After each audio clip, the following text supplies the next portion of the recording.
Let's review the three basic gas laws that can be combined into the combined gas law. First, we have Boyle's law. Boyle's law says that the pressure times the volume initially is equal to the pressure times the volume at the end.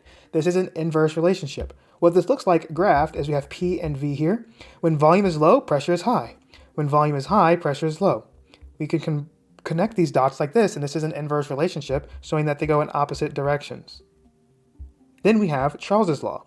Charles's law says that the volume initially divided by the temperature initially is equal to the volume at the end of that change divided by the temperature at the end of that change, so long as you use Kelvin. So what that looks like on a graph is we have volume and temperature. If we have a low temperature, then the volume is low, but as the temperature rises, so does the volume. This type of relationship is a direct relationship, so it's a direct proportion. And then we have Gay-Lussac's law. We can see the structure is the same, so it's also a direct proportion, where we have pressure and temperature like this. When temperature is low, pressure is low, and as temperature rises, so does pressure, which makes this also a direct relationship. So how does all of this combine to create the combined gas law? Notice that pressure is always in the numerator position, and volume is always in the numerator position as well.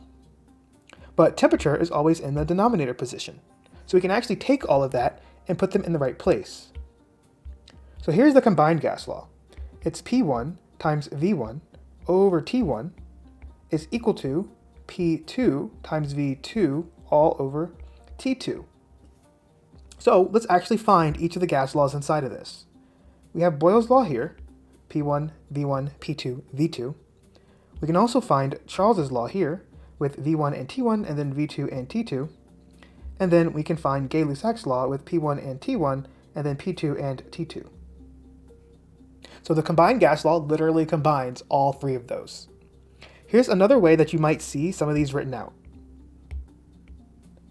So something that sometimes confuses people is alternate ways these are written.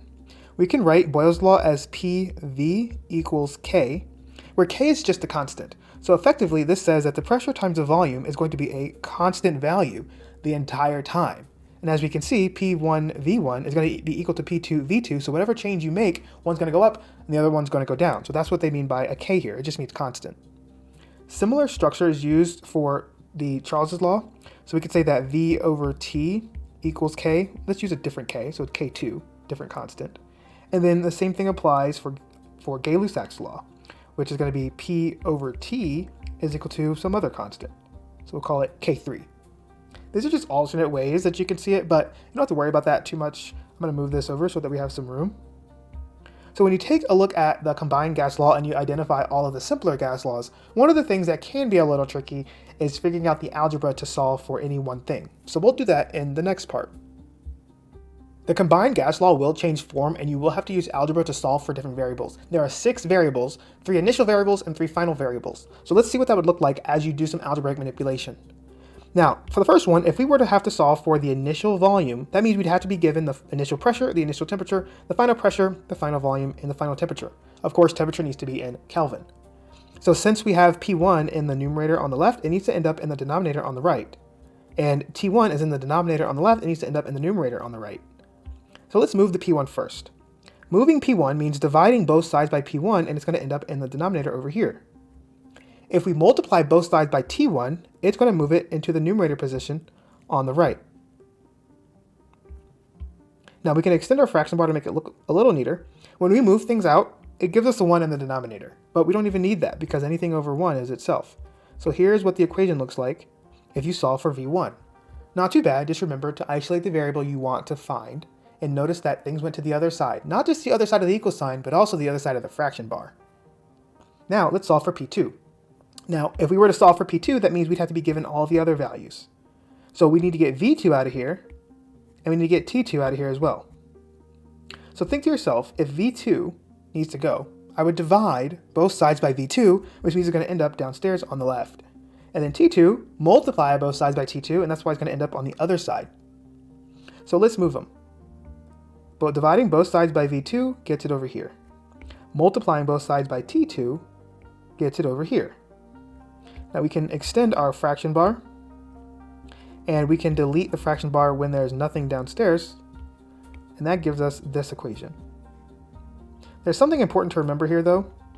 See how in the first one we have one thing equals a bunch of stuff, and then over here we have a bunch of stuff equals one thing. Remember that A equals B and B equals A. You can move things around. So what I can do, if it just helps you to see it in that way, is I can move all this stuff over here, and I can move the equal sign. It doesn't actually change any of the values. So this is what the equation looks like if you were to solve for P2. Now, solving for something in the denominator can be a little trickier because you're going to end up with an inverse. But if you were ever solving for, and listen carefully, if you were ever asked to solve for something in the denominator like T1 or T2, you can immediately flip the entire equation on its head. So here's what that looks like. So now we just follow the same steps we already did. So if we got to get T2 alone, I can actually group the P2 and the V2 and move them together to the other side. You don't have to do it one by one. You can do it all at once.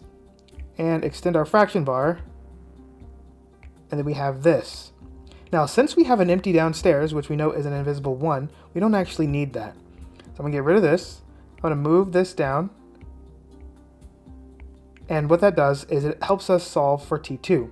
And just like we did with the second one, if you wanted to switch where the T2 is relative to everything else by putting all of this stuff on the other side, go ahead and do that. Some people really like to have their single variable on the left, but it's really truly the same thing.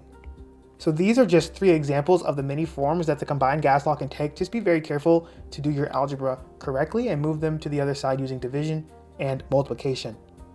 And I'll leave you with something that I find interesting from higher level chemistry and physics, where you can combine pressure, volume, and temperature to get a PVT surface. So we saw the graphs of volume versus temperature or pressure versus temperature, but this actually combines all 3 into one. So that's why it's a 3-dimensional graph, because there are 3 dimensions that can define the state or the phase of the matter that you're looking at.